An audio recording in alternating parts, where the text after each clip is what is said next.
Hello and welcome to Spill the Tea.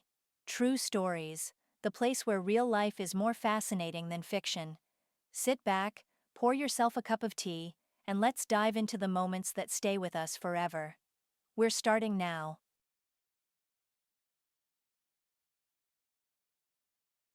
When Sarah learned about her pregnancy, a wave of panic washed over her. The biggest problem was that her parents didn't even suspect her relationship. Sarah had just turned 23. She was young and trusting, raised on romantic dreams inspired by the books she devoured in the evenings after classes. These stories always featured an ideal hero, devotedly loving his beautiful chosen one and ready for any sacrifice for her happiness. It was these books that convinced Sarah of the existence of such love, unconditional, requiring no proof. At 20, she met a man, not young, but extraordinarily interesting, who managed to convince her of the sincerity of his feelings. For Sarah, he became the embodiment of the hero from her novels. Their acquaintance happened at the university where she was studying when he came to give a lecture.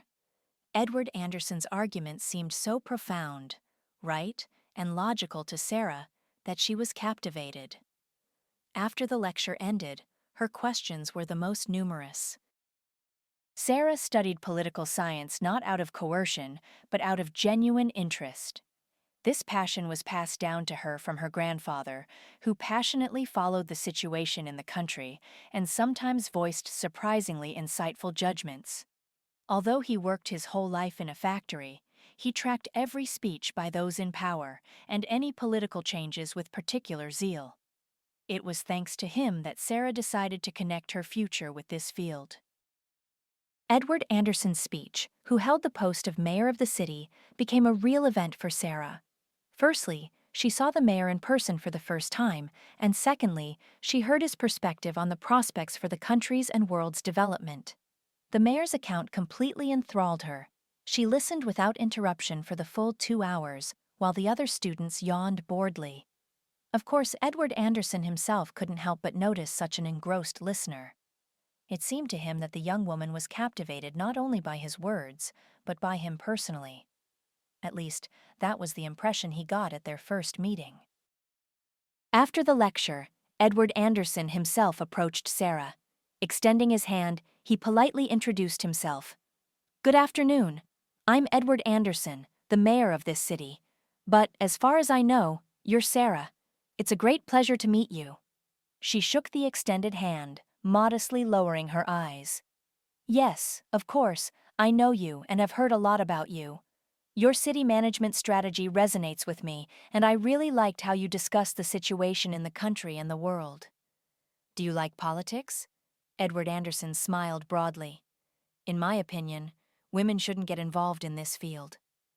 Sarah couldn't agree with this, and a brief argument flared up between them, ending with an invitation to a date from the mayor himself. "Sarah, you struck me as a very intelligent and sensible young woman. I hope you understand what I mean by inviting you, so to speak, to dinner." Sarah nodded understandingly. She perfectly understood that the mayor, a married man with considerable authority, couldn't openly appear in public with a young student, even if she was a future colleague in the field. The evening meeting with Edward Anderson completely changed her life. Talking to him became increasingly captivating. She liked his thoughts, his views were close to hers, and she could share with him things she couldn't talk about with friends or family. Besides her elderly grandfather, no one in her circle was interested in such topics. Therefore, meeting Edward Anderson became a true outlet for Sarah, an opportunity for intellectual development in a field that interested her. That evening they only talked, and then Edward Anderson drove her home in his official car. "What will I tell my parents about where I was?" Sarah asked when they pulled up to her building, realizing it was late. He took her hand in his and squeezed it. The young woman felt the warmth of his palm and a sudden surge of tenderness towards this man. Sarah had never experienced such warmth and emotional closeness with anyone before. "Sarah, say you got caught up talking with friends. But that's not true. And you mean you can't tell a lie so your parents don't guess about a secret date with a young man? So, Is this a secret date? Sarah raised her eyebrows in surprise, eliciting another broad smile from Edward Anderson.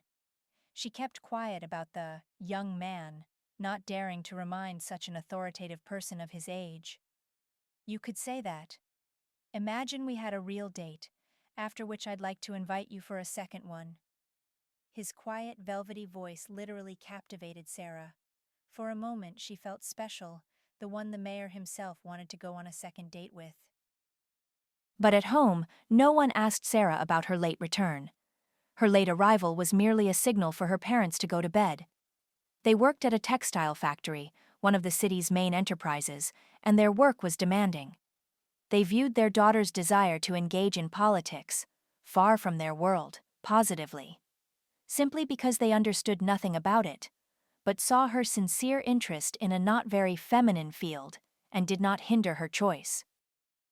Most of all, her grandfather rejoiced, who adored political programs and saw great prospects for someone close to power.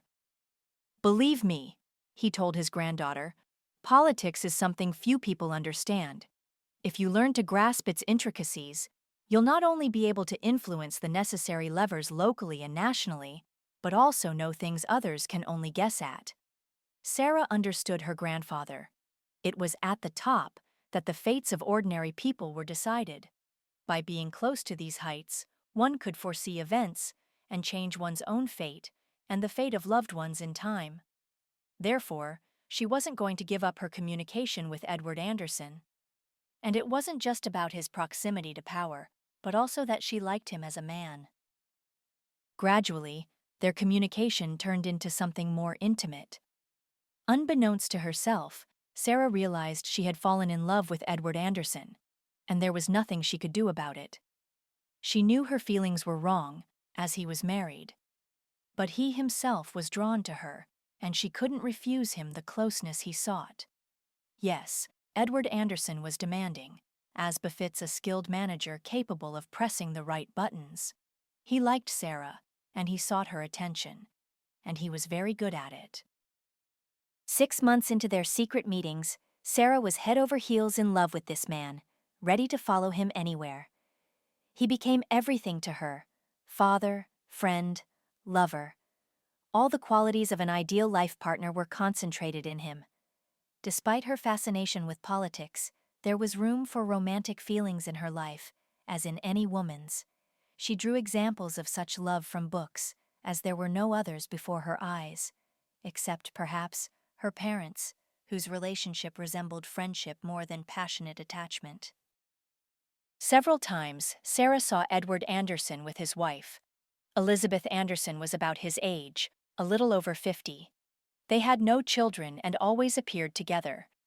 Sarah never asked her lover about his relationship with his wife, and Edward Anderson gave no promises. They simply met several times a week. Sometimes it seemed to Sarah that he was just using her for stress relief, but at the same time, she knew she wouldn't be able to leave him, no matter how much she wanted to. She thought with horror about what would happen if Edward Anderson decided to leave her, trading her for someone younger or prettier. A higher position in the regional government loomed before him, involving a move to the regional center. It seemed to her that she wouldn't survive this news, as her love was too strong, and as she thought, unrequited. But for now, Edward Anderson remained silent, not mentioning the impending changes. Almost 3 years into their relationship, Sarah felt unwell, and a visit to the doctor confirmed her worst fears. She was pregnant. The young woman had absolutely no idea what to do or how to proceed. She even doubted whether she should tell Edward Anderson about it. But he found out himself, almost immediately after her doctor's visit. "Were you going to hide such important news from me?" Edward Anderson's voice sounded threatening. Sarah was very frightened. She didn't like to anger or upset him. Shaking her head, she grabbed his hands, almost falling to her knees. "Mr. Anderson, I'm sorry. I haven't fully grasped what happened myself yet. I wasn't ready to announce that I'm expecting a child." Despite their long and intimate relationship, Sarah never switched to using the informal you. He still seemed very adult and authoritative to her. Besides, She saw how much he liked being addressed formally. Edward Anderson never once suggested she use the informal you. She knew how much he valued respect for his position. Maybe the problem is you're not sure it's my child. Suspicion appeared in his voice. Sarah wanted to be offended but restrained herself. She couldn't irritate him. Edward Anderson preferred reserved women who knew how to keep their mouths shut. Hysterics and tears were strictly forbidden. "That's impossible," she answered confidently. "I haven't been with anyone but you, so I have no doubt that it's your child, and you shouldn't either." Edward Anderson smiled and hugged her. "I'm sorry, darling. I didn't mean to offend you. It's just that happiness is overflowing, and I can't control my emotions. And my emotions, change like the weather." Sarah knew his character perfectly. She endured not only kind words and caresses, but sometimes also fell under his hot hand when he was displeased and hurled thunder and lightning, making her shrink. Edward Anderson insisted that she have the child. "This is my heir, the only one I've always dreamed of. My wife, unfortunately, has no children. Our marriage is barren. This baby absolutely must be born and inherit everything I've amassed." "But how will I explain the baby's arrival to my parents?" Sarah asked in horror, clutching her head. "They won't survive their only daughter having a child out of wedlock." Edward Anderson calmed her, choosing the right words. "Sarah, darling, your parents absolutely don't need to know about the pregnancy. We'll arrange everything. You'll spend the entire pregnancy in another city, supposedly on an internship. You'll give birth, hand the child over to me and my wife, and then you'll be free." Edward Anderson's words horrified Sarah. "Mr. Anderson, you want to take my child? But it's my child. How can I give him away? He's not a thing. No, that's impossible." "What do you mean, impossible?" A metallic edge appeared in the mayor's voice. "Nothing is impossible for me. And who are you to decide what you want? I decide everything here. If I've decided this child will be mine, then he will be. But no one will ever know that my son was born to some student, a former mistress I looked after for a while. Don't think too much of yourself. You're just a tool to get the person I need." Sarah listened to him, gripped by panic. Not only was she pregnant by a married man her parents didn't know about, but he was also setting conditions. Give up the child and forget. All her dreams and illusions about this man crumbled to dust in an instant. Now, instead of a dear and reliable person, she saw a cruel manager who had made a decision he wouldn't back down from. And her future depended entirely on him. "I'm not asking you to do this for free," the mayor said, gently squeezing her fingers. "I'll provide for you for many years. You won't have problems with money or housing. I'll get you a wonderful high-paying job. Only a fool would refuse such an offer. And you, my dear, are smart. You don't want to ruin your life and the lives of your loved ones, do you?" Now his words sounded like a direct threat. He was implying that if she refused, Sarah and her family would fall out of favor, and this powerful man would create unbearable conditions for them. "I don't want money and I won't give up my son," Sarah cried out, tears streaming down her face. "I want to be with you. I want to have this child, raise him together, be, if not your wife, then a woman close to you." Edward Anderson burst into loud laughter, releasing her hand. She looked at him with tear-filled eyes, not understanding what she had said that was so funny. The situation seemed hopeless, and he was laughing, instilling fear. This man, though loved, remained inaccessible and completely unknown to her. "Who do you think you are, my girl?" He finally stopped his hysterical laughter and looked closely at Sarah. "You imagine me as your husband and yourself as the mother of my child? Next to a man like me, there should be a different woman. High-bred, mature, wise. And you? A foolish, snotty girl who knows nothing about life. Or do you think that just because I slept with you, all doors are open to you now?" "I love you," Sarah blurted out, and then burst into tears. She could hardly understand what was happening and how she had ended up in such a ridiculous situation. For the first time in almost 3 years, she confessed her feelings to him, sincerely saying what she had kept inside for so long. He frowned, clearly displeased with what he heard. So what? Do you think your confession will change anything? I'm talking about love. I'll be the mother, not someone else. All this time I've tried to be the best for you. I've never done anything wrong, and now I'm just a snotty girl? That's right, Edward Anderson replied coldly. And now you either accept my terms, or I'll do everything to make you regret your refusal. And what happens if I don't accept? Sarah asked, her voice trembling with horror, her tear-soaked eyes peering into the face of the man she loved. She hated herself for her feelings for the one who had trampled her into the dirt, but who still remained the dearest. Even with her father, she didn't have such a connection as with the married mayor who was going to take her unborn child. Your life will turn into hell, Edward Anderson replied curtly. That answer was enough for Sarah to make her final decision. She wouldn't resist. A young woman with a child in her arms was unwanted and unlikely to build a personal life, and she was also afraid for her parents and the baby's future. Edward Anderson had no children, and his desire for an heir, even from a fleeting affair, was immense. I'm already in hell, Sarah murmured, and then suddenly smiled. She wouldn't object, because she was used to indulging him in everything and never expressing dissatisfaction.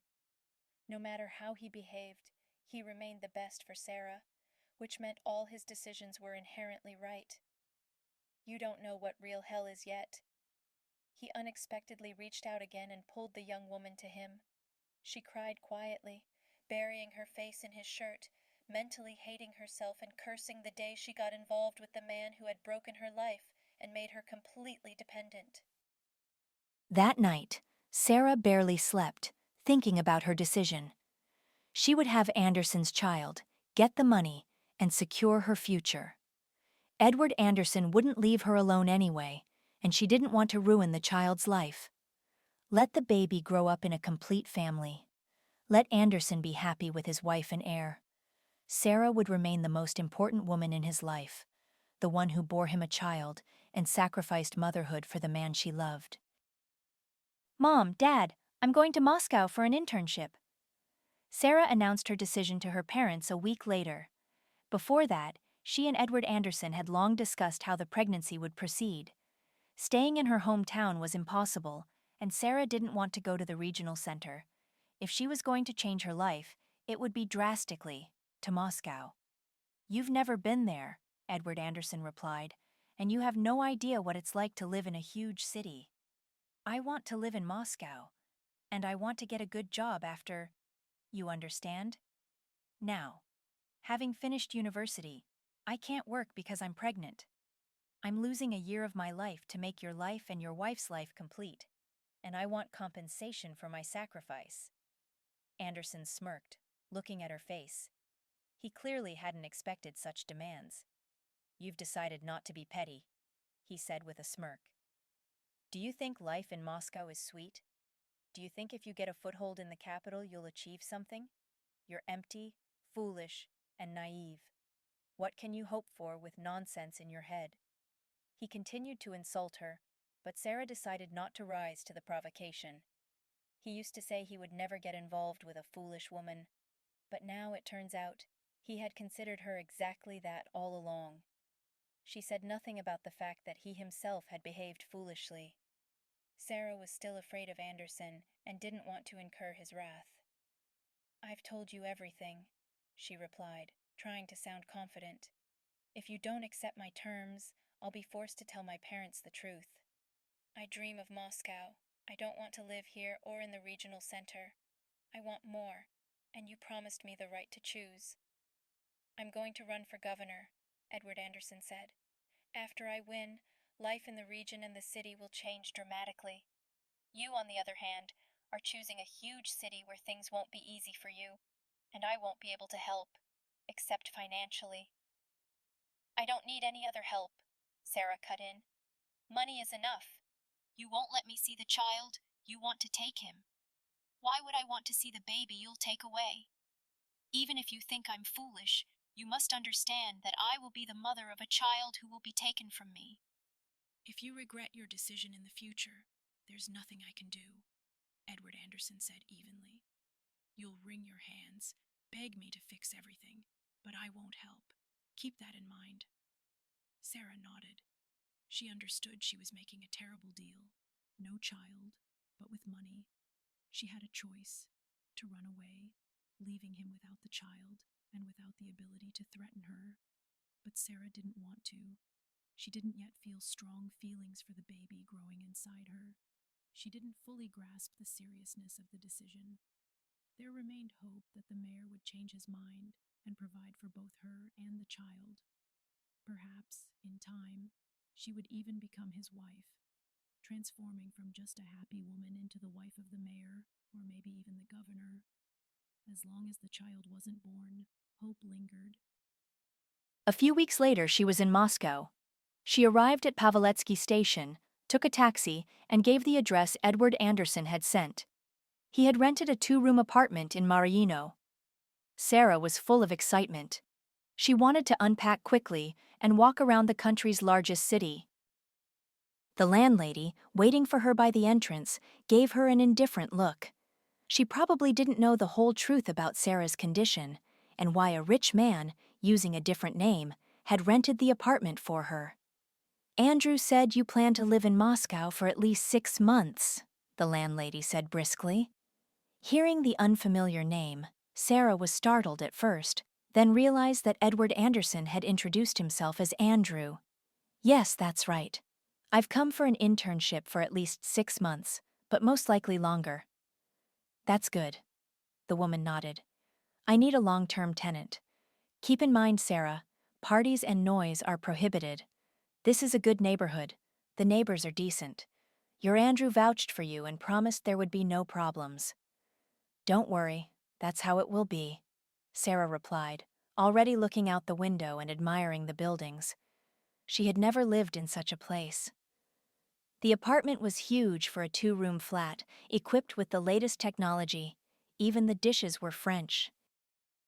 As soon as the landlady left, Sarah dialed Edward Anderson's number. I've arrived. Rest tomorrow, work on Monday. The internship isn't fake, you'll have to work for at least 2 months. I don't mind, Sarah replied. I'm even happy to do something useful. She wasn't being insincere. She wanted to work and develop. After the birth, receiving the money and freedom, she would need to build her life.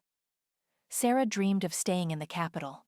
If Anderson decided to buy her off, he might as well do it completely. Keep this in mind, he said coldly. No men. Focus on work and preparing for the birth.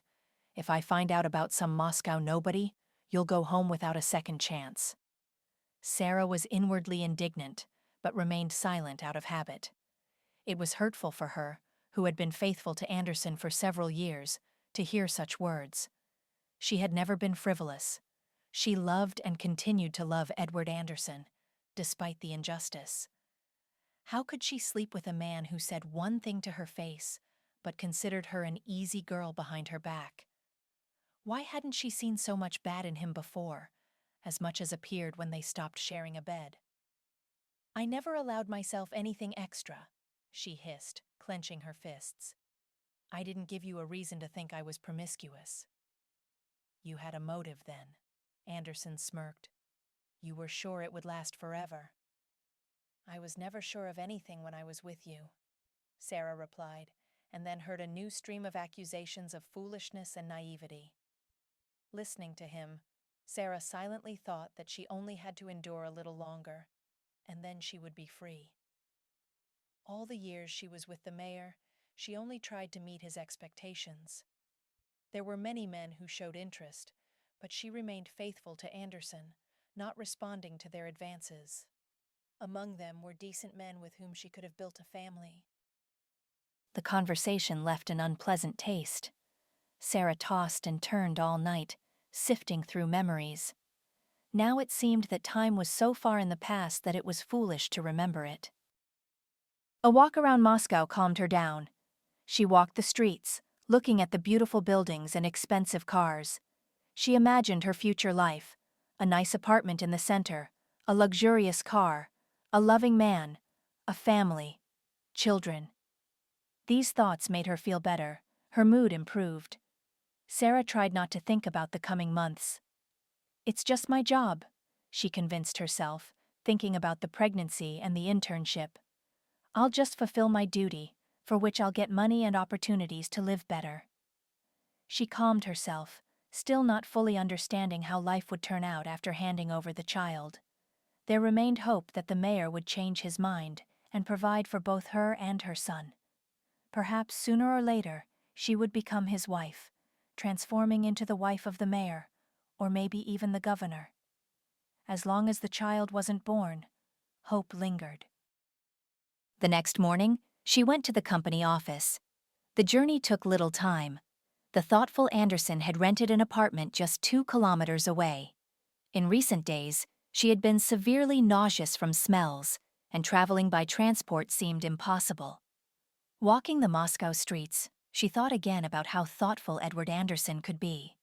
It wasn't for nothing that she loved him. He wasn't so bad, despite their strained relationship. Sarah was at the administrator's desk at 8:45. She was nervous. She had never worked before. This chance was a lucky ticket. "Here's your pass." A pretty young woman handed it to her. Looking at her perfect nails and hairstyle, Sarah thought that someday she would also become just as chic and confident. For now, she was just a provincial girl who, thanks to an influential man, had gotten a pass into this building and a promising company. "How do I find the company Prospect?" she asked, feeling a touch on her arm. Turning around, she saw a handsome man in his 30s. He was smiling, his palm resting on her elbow. "Are you Sarah Davis?" he asked. Sarah found it amusing. No one had ever addressed her by her first name and patronymic before. She was 23. She probably smiled. She saw the receptionist cast an interested glance at him. "My name is Sarah Ivanova." The man removed his hand, extended his palm. "Peter Taylor, Deputy Director of Human Resources." He introduced himself. Sarah couldn't take her eyes off the receptionist, who was practically devouring Taylor with her gaze. Obvious attraction that Peter didn't notice. "Will you show me to my workplace?" Sarah smiled again, trying to be friendly. How she liked it here. 15 minutes in the lobby, and she fell in love with this life, with the possibilities. Of course. Together with Peter, they went up to the 5th floor. Other people were in the elevator, in whose eyes Sarah saw the whirlwind of Moscow life. Life in Moscow seemed like a fairy tale. Peter showed Sarah to the reception area. Anderson hadn't warned her that she would be temporarily acting as the general director's assistant, sitting in the reception area, registering documents, receiving visitors. That's how Peter briefly described her duties. For her, a political technologist, it was strange to work as a secretary, even with the fancy title, Management Documentation Specialist. Peter beautifully described the prospects. Upon successful completion of the internship, a job as a political PR specialist. Sarah listened, mouth agape. It was as if she had entered another reality, where doors opened to a life she hadn't known existed. She liked the work, but she wanted more. She saw who came to the general director: wealthy officials, future deputies aspiring to careers. Sarah also wanted to participate in this future. She dreamed of doing what she loved, promoting a politician to the top. She wanted to have such a promising man by her side, grateful for her work, showering her with expensive things. "You're doing great," Peter said a few weeks later. Sarah had never been late. Her diligence pleased the director. She was allowed to participate in the PR campaign of an influential politician. Sarah worked, feeling like she had found her stride. The work brought her pleasure. She liked seeing results. It was nice to hear such words from the deputy. Now she was valued. Her future seemed more promising. "I really like working here," Sarah confessed, smiling broadly at Peter. Besides the work, she also liked Peter Taylor, who reciprocated. They had lunch together several times, went to the cinema, and Peter also suggested they go to St. Petersburg for the weekend. The general director is thinking about opening a branch in St. Petersburg, Peter said. We could see Prospect's future offspring and see the city. Sarah agreed without hesitation. She had almost forgotten about her condition. The term was approaching 3 months. The morning sickness was gone. Sometimes it seemed as if there was no baby. The state had become so normal. Only the ultrasound confirmed the pregnancy. Sarah wasn't going to refuse the trip to St. Petersburg because of her pregnancy. She wanted to see the city, the branch, and be near Peter, who seemed very interesting. Why hadn't she met him before? Peter was smart, educated. He felt the right direction. Sarah liked his persistence. With each passing day, she became more convinced that Taylor was the man she could be with. If it weren't for the pregnancy, on the other hand, without her condition, she wouldn't have ended up in Moscow and wouldn't have met Peter. Edward Anderson called every 2 or 3 days. He only asked about her health and the pregnancy, never about her work at the company. Sarah kept quiet about Peter, about the trip, hoping Anderson wouldn't worry. She didn't want to provoke anger and increased control. Tell me, who is Anderson to you? Peter asked one morning at a coffee shop near Leningradsky station. 40 minutes until the train. Startled by the unexpected question, Sarah looked at him fearfully. A million possible answers ran through her head. A friend of my father's, she lied, feeling a lump in her throat. Why did you lie? Peter didn't believe her. He vouched for you. I know Anderson is running for governor, holds a high post, has every chance. It's just that you never mentioned him, as if you ended up at Prospect by chance. But it wasn't by chance, was it? Sarah picked up her cup, covering her face. From her face, Peter would quickly read the truth. She had to hide her eyes. But Peter wasn't going to change the subject. Your father, who is he? Peter asked. Sarah felt the blood rush to her cheeks. She felt hot and nauseous. She didn't want to tell the truth about Edward Anderson under any circumstances. My father is a simple factory worker, Sarah replied. He's Anderson's friend, so close that the mayor himself cared about his daughter's future? Peter smirked. Sarah felt he didn't believe her. She couldn't tell the truth, otherwise everything would be revealed. Her connection to Anderson, the reason for her arrival, her delicate condition. Yes, a good one. She looked Peter confidently in the eyes. What's so strange about that? Can't it be? Can't a mayor be friends with an ordinary person? There was a challenge in her voice. Sarah had learned a tactic. The best defense is offense. Many people behave that way at Prospect. And in Moscow, it was better to behave defiantly than to try to prove something, especially when you were lying. No, why not? Peter suddenly smiled. I'm just curious how you ended up with us. I know Anderson. He doesn't do anything just like that. I personally handled his promotion when he was elected mayor, so I know what I'm talking about. I heard he has a young, beautiful mistress in his city. For some reason, I thought it was you. Sarah's heart pounded. It seemed Peter knew everything, just checking. But she wasn't going to confess. Under no circumstances could she admit that she was that mistress, the one even people in Moscow knew about. If it were me, she replied, still looking defiantly, he wouldn't have sent me to Moscow. Why send a mistress so far away? Peter smiled. You're probably right, although I've heard more than once how influential and rich men discard unwanted mistresses. It's common practice. Sarah remained silent. Indeed, Anderson had discarded her, like an unnecessary part of his life that could be thrown away and never met again. Of course, they still had something in common, but that wasn't a reason to continue the relationship. A period was put on their romance, which remained in the past. Peter didn't mention Anderson again, but an unpleasant feeling lingered. Her mood was spoiled. The trip didn't seem romantic. On the train, Sarah felt nauseous again. She ran to the toilet several times. In St. Petersburg, on the first evening, they walked, hiding from the rain. At some point, Peter pulled her close and kissed her. That night, they slept together. For the first time in several years, Sarah allowed another man to be with her.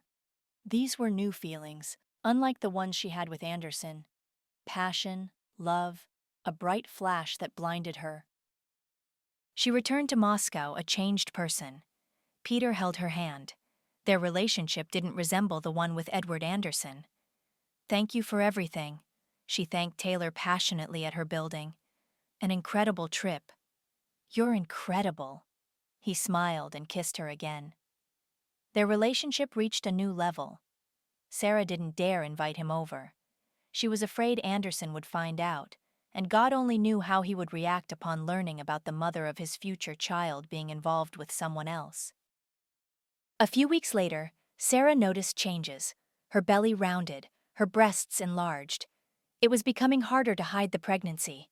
She tried to limit meetings with Peter, realizing it wouldn't lead to anything good. "Why don't you want to come over?" Taylor asked with hurt in his voice when Sarah refused a date for the third time. "I don't feel well," she lied, thinking that lying had become her life. Telling the truth was dangerous. If Peter found out, the relationship would be over, and Sarah didn't want that. What she really wanted, she didn't understand herself. She needed to decide. In a few weeks, her condition would be obvious. That day, when Peter locked himself in the break room with her, Sarah's heart was pounding in her chest. She was preparing for a serious conversation, like a storm. "Why are you running from me?" Peter's voice was ringing with indignation. "What's going on? Has someone else appeared? Haven't you noticed? I'm not like most women. If your ex cheated, it doesn't mean everyone is like that." "Then why?" he asked, staring at her face. "Why are you avoiding me?" Sarah sobbed. "I don't want rumors about us. Once the internship is over, let whatever happens happen. But for now, I don't want everyone to see what's between us. What difference does it make what others think?" Peter grabbed his head. "I'm going crazy thinking about you, and you're hiding as if you don't need me." Sarah was no longer holding back, crying softly. Peter hugged her, pulled her close, saying quietly, "Marry me." Sarah raised her tear-filled eyes to him, blinked, not believing. "Are you serious? You want me to be your wife?" "I do," Peter breathed out, holding her tighter. "I'm going to St. Petersburg for 2 months, to develop the branch, hire staff. Your internship will end soon. I want you to come. We'll live together, we'll get married. I'll help you get a job at Prospect in St. Petersburg." Sarah almost choked on her emotions. Peter was telling the truth. No one had ever offered her their hand and heart, and here was such a promising man, whom she liked, with whom she was ready to go to the ends of the earth. What should she do?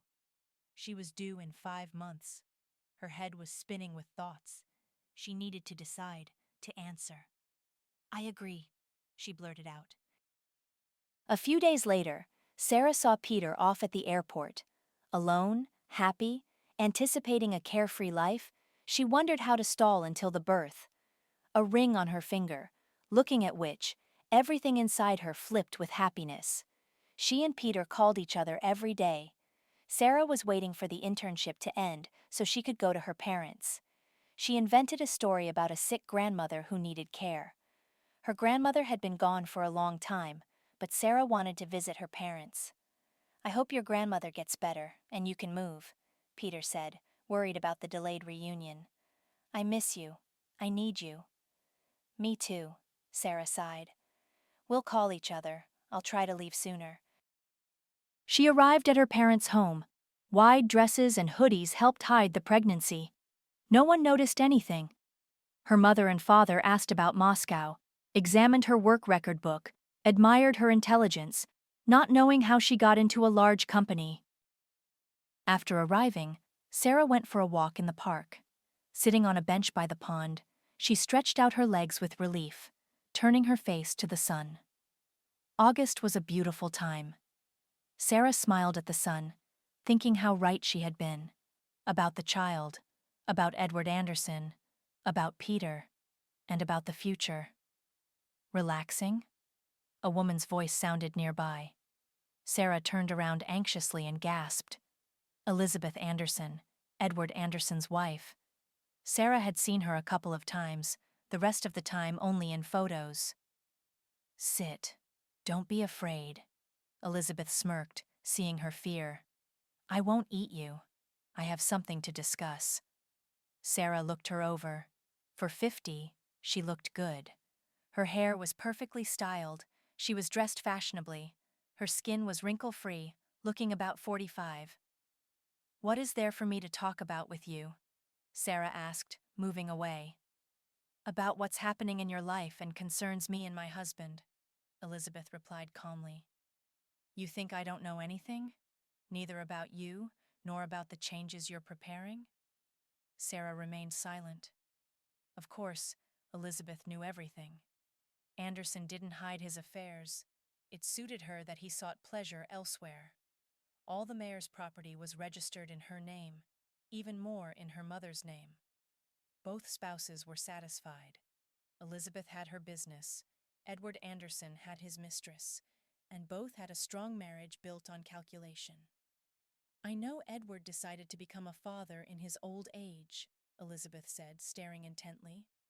He doesn't know yet that I have no use for this gift of fate. Sarah stared in surprise. What do you mean, no use? The young woman asked. Didn't you want a child? I never wanted children, Elizabeth cut in, squinting at the sun, then at the river. It's beautiful here. I like my life without obligations to children. I don't want children. Understood? Sarah felt a chill. What now? They would refuse, and she would have to raise the child? No, that arrangement didn't suit her. She had agreed to something else. So? She asked in a trembling voice. What are you offering? Money, she shrugged. A lot of money and your disappearance from the city and the country. I'll pay enough so you, your child, and your parents won't be in need for several years. Then you can make your own way. That's not what I agreed to, Sarah murmured, feeling nauseous. I don't need this child. Neither do I, Elizabeth cut in, stood up, rummaged in her handbag, worth as much as a used car, and held out a business card. Call me when things calm down. You think better with a clear head. She left. Sarah, holding the business card, trembled. She pulled out her phone and dialed Anderson. Mr. Anderson, Sarah whispered. Your wife. She doesn't want the child. What should I do? Silence hung on the other end. Sarah fidgeted with the business card, waiting for an answer. Anderson couldn't just cancel everything, could he? He wanted the child. He had done everything. But Sarah definitely didn't need this child now. She was going to get married. She had plans that a baby didn't fit into. Go back to Moscow, Edward Anderson said coldly. Make sure you're out of the city by tomorrow. I told you right away not to dare come back and remind me of yourself. No one should know about the pregnancy, and you, as usual, acted stupidly. But what about your wife? Sarah insisted. She doesn't want... Shut up, Ivanova. I'll deal with my wife myself. You just leave. He hung up. Sarah crumpled Elizabeth's business card and threw it in the trash. The next day, the young woman left for Moscow, not planning to return until after the birth. She told her parents about getting a job and a wonderful future in the capital. They rejoiced, not suspecting the truth, which would have been a blow to them. Sarah continued to communicate with Peter. The pregnancy seemed like a huge obstacle on the way to her main goal, becoming Peter's wife, moving, getting a job, living comfortably. Sarah also dreamed of working, remembering her grandfather. She was proud of herself, her education, a chance for a promising future. She just needed to endure. The term passed 6 months. Her belly was visible. October, outerwear didn't hide it. Her condition became obvious. When Peter visited, Sarah invented lies about her grandmother. How much longer Peter would put up with these lies, Sarah didn't know. She began to realize she was walking on the edge. One wrong move, and all her plans would collapse. Meeting Peter was unexpected. Sarah was walking through the supermarket and heard a familiar voice. Inside, she ached with hopelessness, the realization of the end. Peter looked stunned. Her belly was protruding. Figuring out the dates, he understood. His fiancée was pregnant, and not by him. "I'll explain everything," Sarah mumbled. It was clear from her fiancé's face that explanations were unnecessary. What could she say? A fiancé living in Moscow, leading him on, pregnant by who knows whom, could no longer remain a fiancé. "You don't need to explain anything to me," Peter said through clenched teeth, holding out his hand. Sarah, with tears in her eyes, took off the ring and placed it in his palm. It was over, without explanations or hysterics. They met by chance, exchanged a few words, and ended their story. Sarah was in a panic. No fiancé, no bright future. She was almost 27 weeks pregnant. Anderson's control, his wife who didn't want the child. Anderson came to Moscow in December, a month before the due date. He was dry, spoke matter-of-factly, condescendingly. He seemed distant, uninterested. "You'll give birth at my friend's perinatal center. After the birth, you'll sign the papers to give him up. Then you're free. I don't need you anymore." Sarah listened silently, experiencing a range of feelings, from self-pity to hatred for the rich man who was saying nasty things. There was 1 month left. Anderson promised to rent her an apartment for a year. Then she was on her own. Labor began on New Year's Eve. After suffering on December 31st, by 9 in the evening, she was on her way to the center, writhing in pain, wanting to get rid of the child. The doctors, tipsy, put her to bed and left to celebrate. She suffered, she screamed. A nurse peeked in once, snapped, "Stop yelling! It's a holiday and you're yelling. Do you think you're the first one to give birth? It's an event." When the bleeding started, Sarah began to lose consciousness. The doctors rushed in. She blacked out from pain and weakness. She came to in the morning. "Did I give birth?" she asked weakly to the young woman in a white coat. She turned around and smiled. "You did. A boy, almost 4 kilograms, a little elephant. Can I see him?" A few minutes later, the newborn was brought in. Taking him, wincing from the pain, Sarah felt a surge of happiness and awe. Holding the baby, it felt like the happiest moment in her 24 years. Small hands, a pink nose, dark hair, all hers, incredible. She was scared. It became terrifying to give him up. The next day, as she was feeding her son, Anderson burst in. "What the hell?" he roared. "Why is she feeding him? I told you, as soon as she gives birth, take him away." He forcefully snatched the child. Sarah wanted to object, but she saw the enraged Edward Anderson and fell silent. He carried the child out. Since then, Sarah had not seen her son. They brought her papers, and she signed them silently. Inside, everything tore with pain and regret. But nothing could be undone. With her own hands, she had signed the refusal. Sarah tried to call Anderson, but he didn't answer. A man in a black suit brought stacks of money to the hospital, a payoff. For this money, Sarah sold her child, as she had intended. Only inside, everything twisted with self-hatred, contempt, and longing for the baby, her dearest. "We are discharging you, but we recommend you visit a women's clinic," the doctor said sternly, handing her the documents. "You need an examination and treatment." "Treatment?" Sarah asked indifferently. "Why? What for?" The doctor looked surprised. "You had a difficult birth. As a result, you lost the ability to have children. Didn't the doctors tell you anything?" "What?" Sarah stared at the man in the coat. What was he saying? A joke? Anderson's attempt to finish her off? "What do you mean I lost it? I can't have children anymore." "Unfortunately, yes." The doctor nodded. "Here's the diagnosis. See a doctor for hormone therapy." Sarah left the hospital on shaky legs. In her bag, documents about infertility, difficult birth, surgery, a bright future with a family and children, forever forgotten. But somewhere out there was her son, her only child, whom she had given away to his father for money. After visiting another doctor, the diagnosis was confirmed. Sarah was in a panic. Hormonal changes. She cried constantly, felt breathless, and was tormented by nightmares. In short periods of sleep, she dreamed of holding her child, only for Anderson to take him away. In her dreams, Anderson was a monster with red eyes, spewing flames. The terrifying man remained terrifying even in her dreams. She broke down, went to her hometown, looking for Anderson with his wife and child. Once she saw him with a stroller, she didn't dare approach. She was afraid of the man who could destroy her and her family. Returning to Moscow, Sarah tried to forget. She got a job as a secretary, moved out of Anderson's apartment, and relocated to the suburbs. 2 hours daily commute to work and back.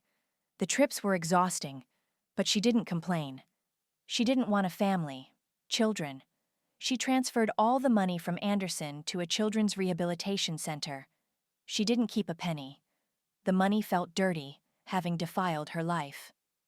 A year after the birth, Sarah calmed down a little. She met her neighbor, David. Their friendship grew into a serious relationship. By spring, she had moved into his one-room apartment.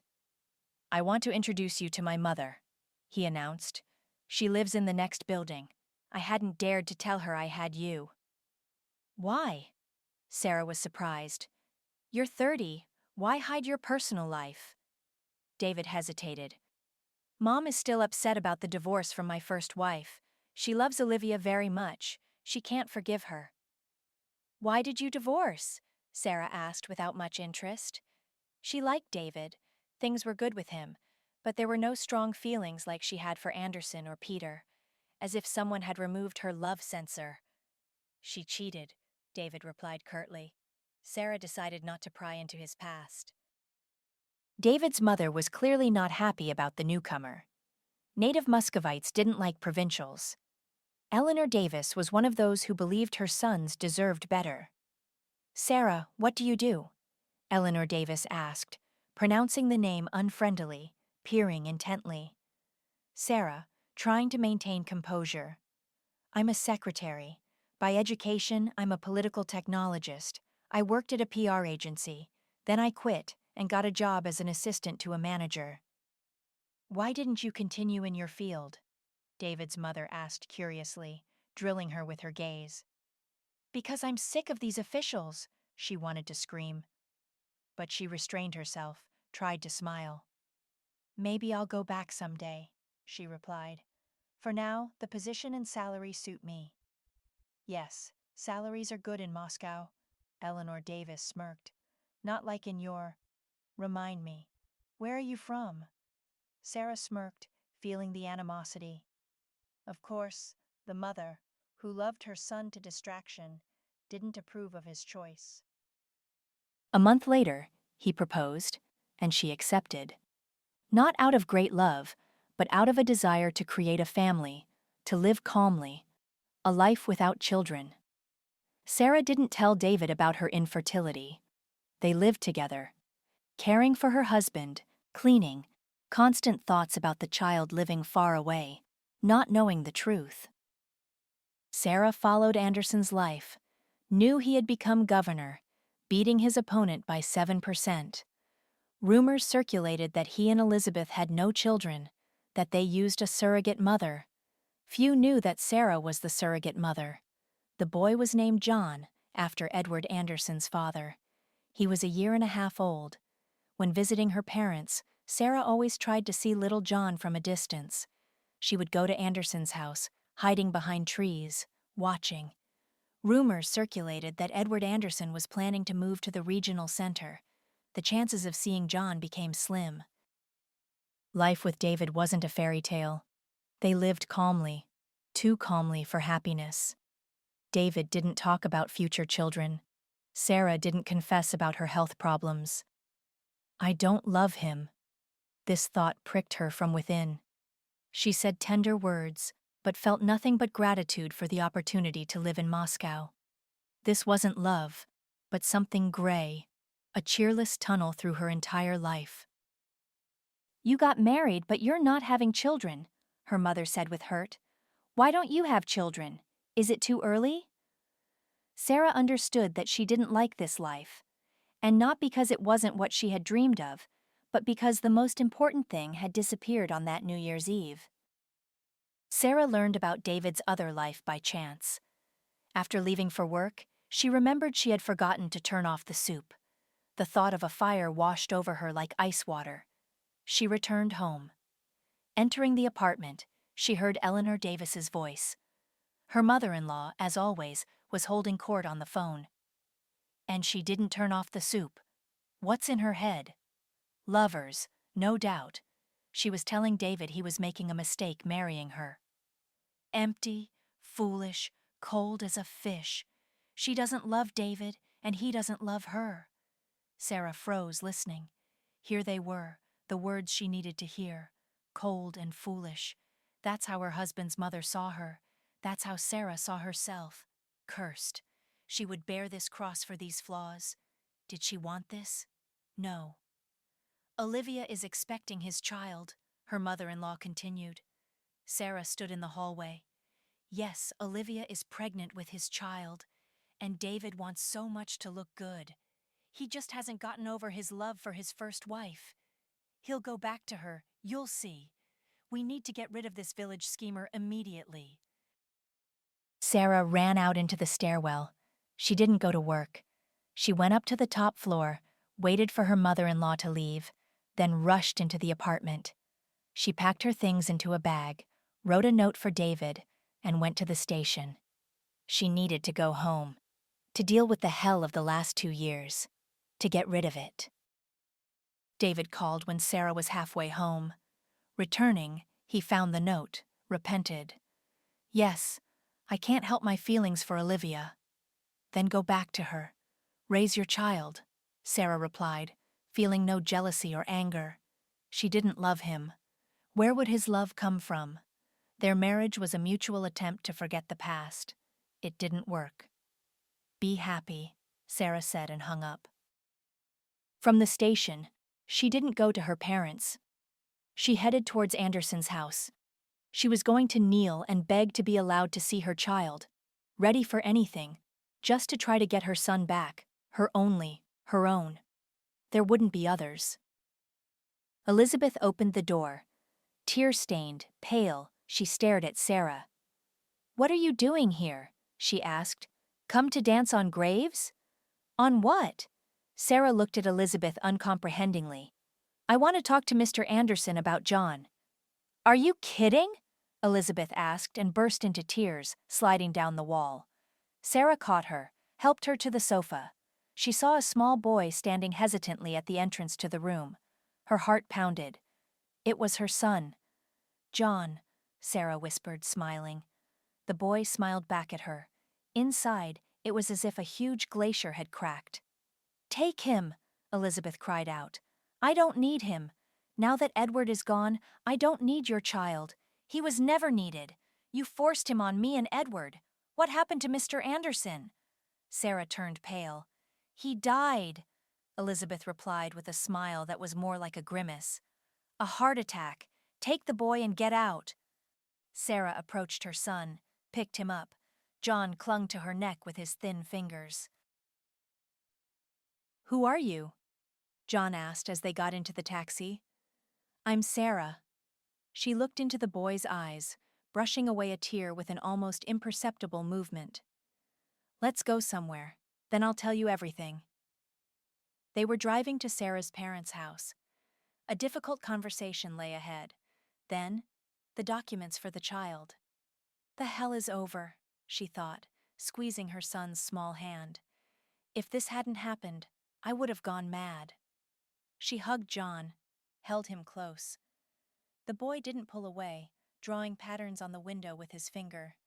Sarah breathed in the child's scent, smiling through her tears. She had never felt such feelings. Nothing could compare to what was happening inside. It was simple, unconditional happiness.